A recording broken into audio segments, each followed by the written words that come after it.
In today's video, I am going to teach you about sets in Kotlin.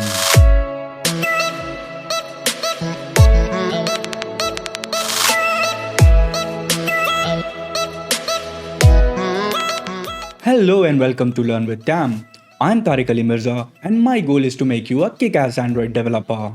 If you are new here, I suggest that you watch this series from the beginning to get the most out of it. Up until now, I have taught you about mutable and immutable lists as well as the methods of iterating over them. In today's video, I am going to teach you about sets, an unordered collection of unique items in Kotlin. So, without further ado, let's jump right into our system and get started. As always, open Android Studio.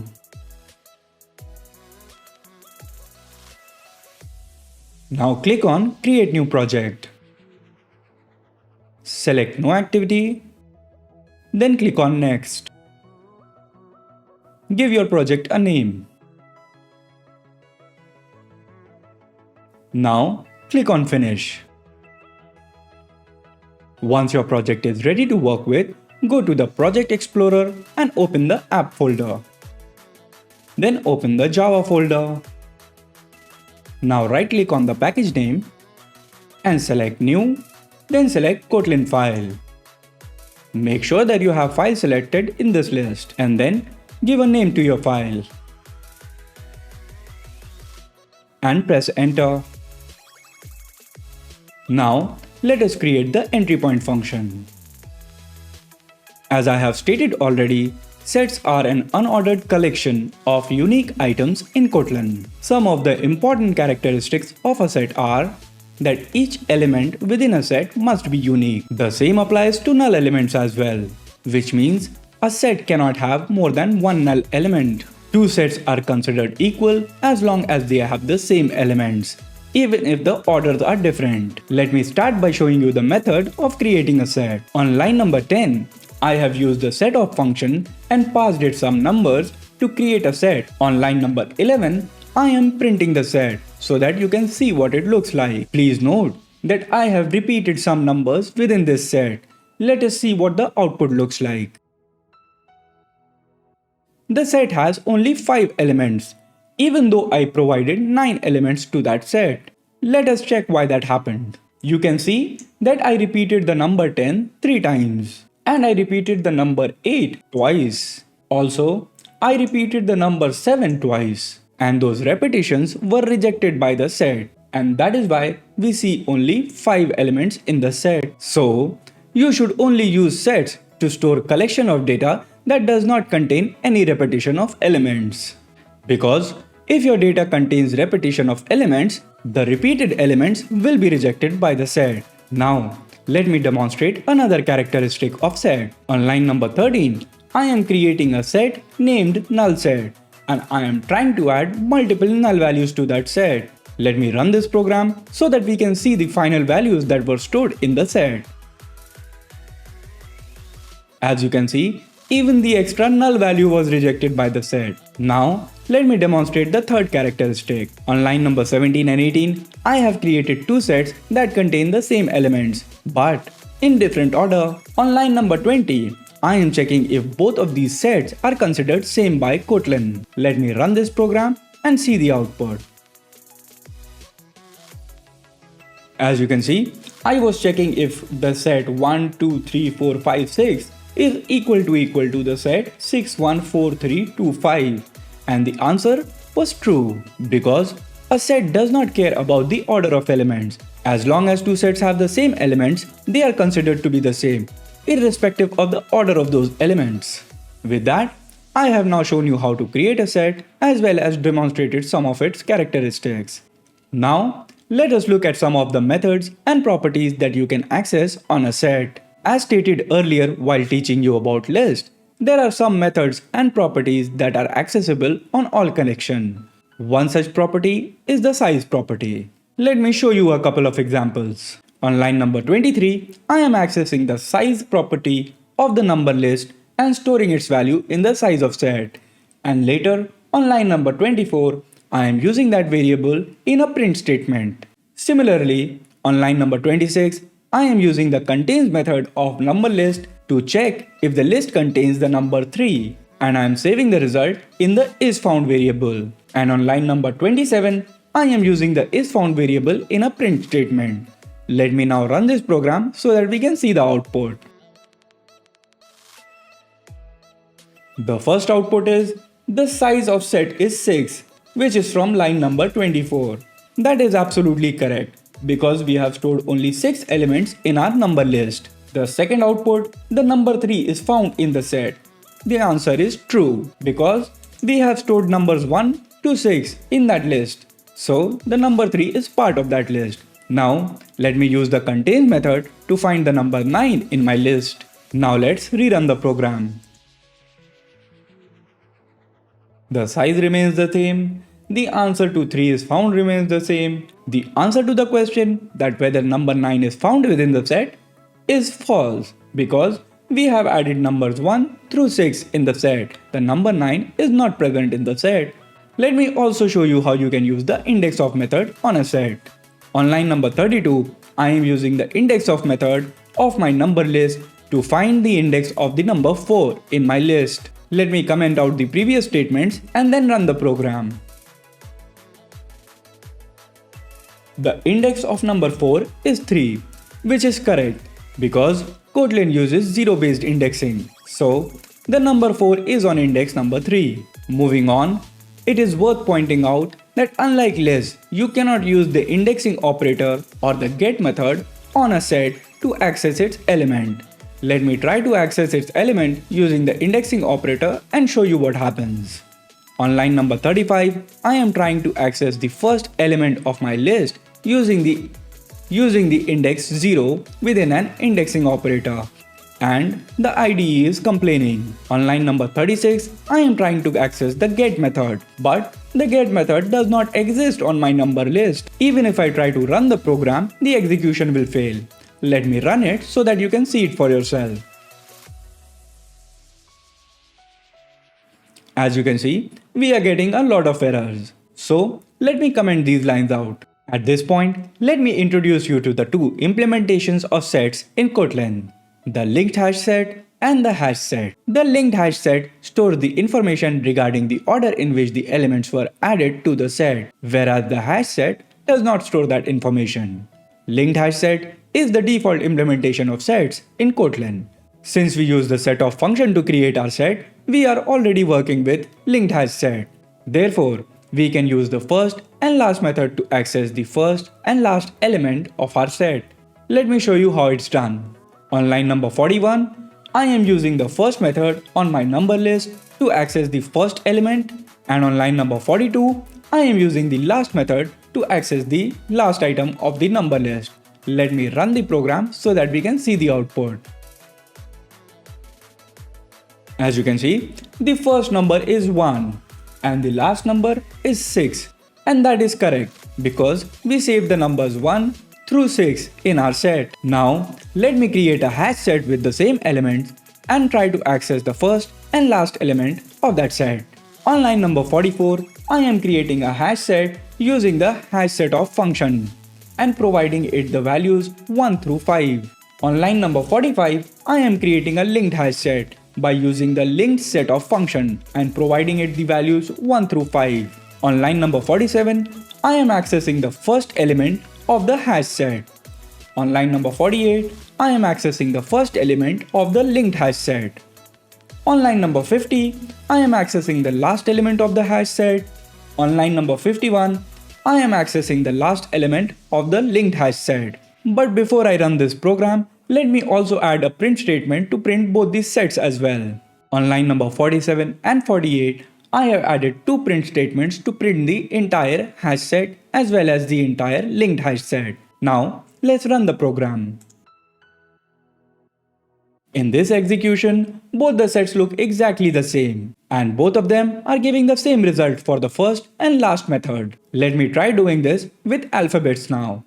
As you can see, I have replaced the numbers with alphabets from A through E. Let me rerun the program and see what the output is. I guess I will have to make the sets a bit bigger for this to work. Now, I have added 3 more letters to each of the set. Let me rerun the program. both the sets are looking exactly the same. But that does not take away from the fact that hash set may give you unpredictable result. As of now, it is giving us the same result as the linked hash set. But after a few tries, it may give us different result as well. Let me try storing a set of vowels in this set. Now let's hope that we get different result this time. Finally, in the hash set, we have stored A, I, E, U, O. But if I remember correctly, we had saved A, E, I, O, U in the correct order. But according to the hash set, we have saved A, I, E, U, O in a mixed up order. According to the hash set, the first element is A. According to the linked hash set, the first element is also A. But as far as the last element is concerned, according to the hash set, the last element is O. But according to the linked hash set, the last element is U. After trying multiple times, we finally found a case in which the hash set is giving unpredictable result. This was just to show you that you will get unpredictable results when using a hash set. So, as far as possible, avoid using a hash set in Kotlin. Now you know how to access the first and last element of a set.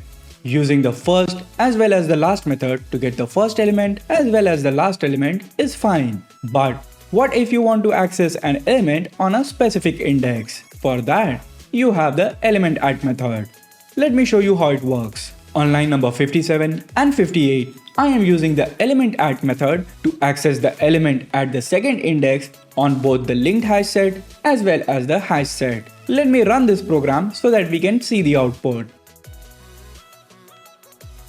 The output is I and E, which means that the linked hash set has the letter I on second index, whereas the hash set has the letter E on the second index. Please note that the second index is not the second element, it is the third element. I have already stated multiple times that Kotlin uses zero-based indexing, so all indexes start at 0. Now, let me show you two other variations of the element at method. On line number 60, I am using the method element at or else, which takes an index and a default value, and if it does not find any element at the index that you have provided, it returns the default value. Similarly, element at or null returns a null value if it does not find an element on the index that you provide. Let me run this program so that we can see the output. As you can see in the output, it printed no element found for the first print statement and null for the second print statement. Now, let me change the index of these two elements so that we can see a different output. As you can see, when the methods could find an element present on that index, they simply returned those elements.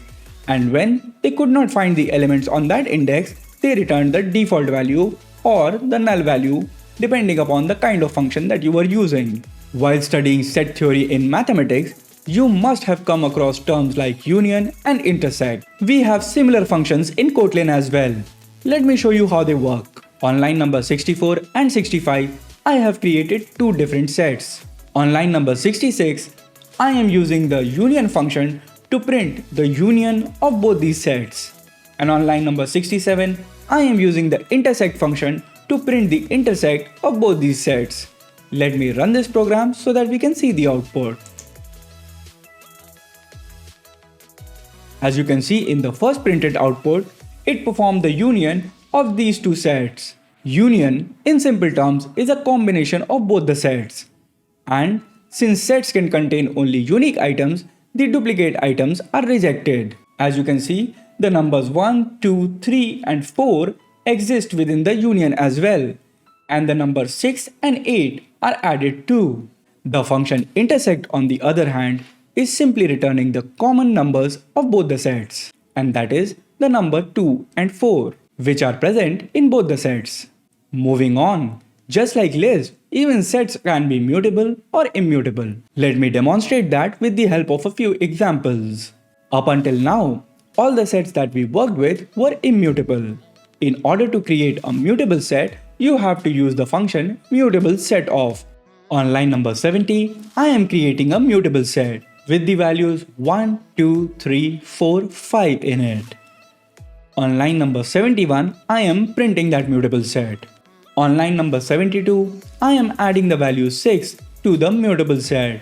The add method of mutable set works exactly like it worked in the list. That is, it adds the number 6 to the end of the set.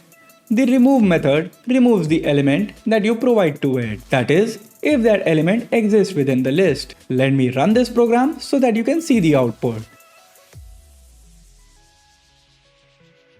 As you can see, the mutable set originally had 1, 2, 3, 4 and 5 in it. And then we added 6 to it using the add method. And then we had 1 through 6 in that set. And then we removed the number 2 using the remove method. And that is why you cannot see the number 2 in the set anymore. As you can see, the output is exactly what we expected. The only thing worth noting is that we are providing the element to the remove method and not the index. Now, let me try providing an element that does not exist and see what the output is. Now let's run the program and see what it has to say. When we try to call the mutable set.remove method with the value 20, it says the answer is false, which indicates that the remove method simply could not find the value 20 in the set, and therefore the answer was false. If it can find a value and remove it, then it will return a 2. Let me remove the value 3 so that you can see the output.